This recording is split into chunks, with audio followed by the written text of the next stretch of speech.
My name is Ailsa Barry, and I am the Vice President for Experience and Engagement here at the Canadian Museum of Nature. Now, today is National Indigenous Peoples Day, and we must rightfully acknowledge that the museum is built on the traditional unceded territory of the Algonquin Anishinaabe peoples. The Ontario Brain Institute is a provincially funded organization that works to improve the lives of people living with brain disorder. We are pleased to partner with the Canadian Museum of Nature to present the Talk Brain series, Conversations about Brain Health in Ottawa. Tonight's theme is really about connectivity. Connectivity is essential to who we are, how our brain works. Our brain is comprised of 100 billion cells, each which makes thousands of connections.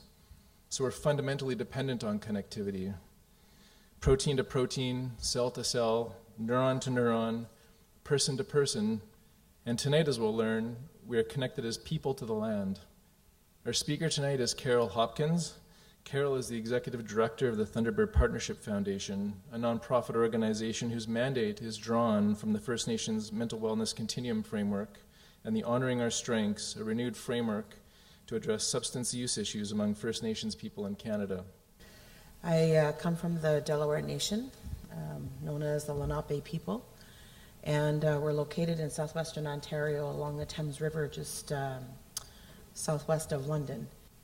As helpers in the field of mental wellness, we're always trying to think, what do we know from our own culture that helps us to influence the way that the brain works, and so that we can respond to life around us in a way that is more representative of the gifts that the Creator gave to us to live life. But our developmental stages of life are not just psychological developmental stages of life, as Erik Erikson defined them to be. They are spiritually grounded stages of life. And so if we want wellness, then even before our babies come into this world, there are spiritual activities that are critically important for ensuring a good journey into this world. And on goes, every stage builds upon the other, and every stage of life requires some activity that reestablishes and reconnects our spirit to creation. If we want to understand how to facilitate wellness, then it's to creation that we look to understand how to do that, because the patterns are always there for us.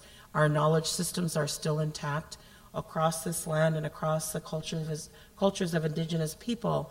We have our sacred lodges, which are our universities, which are our hospitals, which are our social structures. They are our education systems.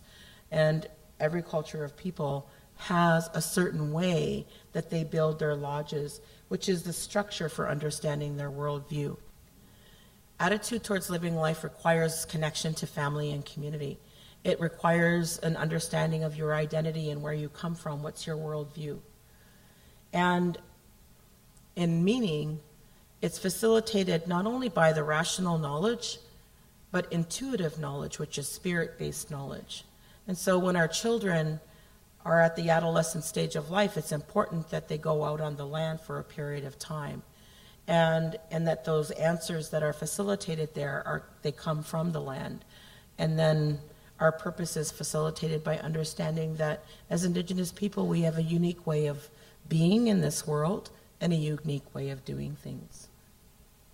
So I want to tell you about one way that we have, in this time, in this generation of people on the earth, understood our connection to land is critically important, our relationship to water. Water is a commodity for sale, and an elder said that if we don't take care of the water, he said one day we're going to sit in our meetings and our water we'll be drinking water out of plastic bottles. And at that time, people couldn't imagine it. They thought he was crazy. And he said that if we don't take care of the water, then that water will cost us more than an ounce of gold. And he said that we have to do something about that. So in 2003, there was this grandmother who decided that she was going to walk around all of the Great Lakes praying for the water. For Indigenous people, it's I believe it, therefore it is. I believe the spirit of water is critical for all of life. All of life depends upon water, and water has a spirit. And we as relatives in creation have an obligation and responsibility to take care of that water. There was one young girl who went home to her community, and she kept resisting the peer pressure from her siblings primarily, but also her friends, to go out and sniff gas. That's what she was in treatment for. She was sniffing gas on a regular basis. And her mother noticed this and said, you know, how is it that you're not going out sniffing gas anymore? And she said, I learned how to pray. And I learned that as a woman, my connection to water is really important, and it's a source of strength.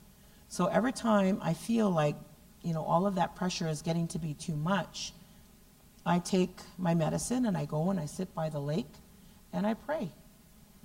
And then she also went to the community radio station, because another unfortunate behavior is youth like to hear their names on the radio station, and so sometimes they engage in negative coping skills just to hear their name on the radio station. Sometimes that's attempted suicide with no intention of completion. And then all of this attention comes to them when that happens. For her, she turned that around, and she went to the community radio station to sing gospel songs. She didn't see any conflict between singing gospel songs and praying with traditional medicines by the water. And her mother was able to observe that that actually worked for her. And so the mother told her sisters, and her sisters are now going with their niece to the water to pray for good life.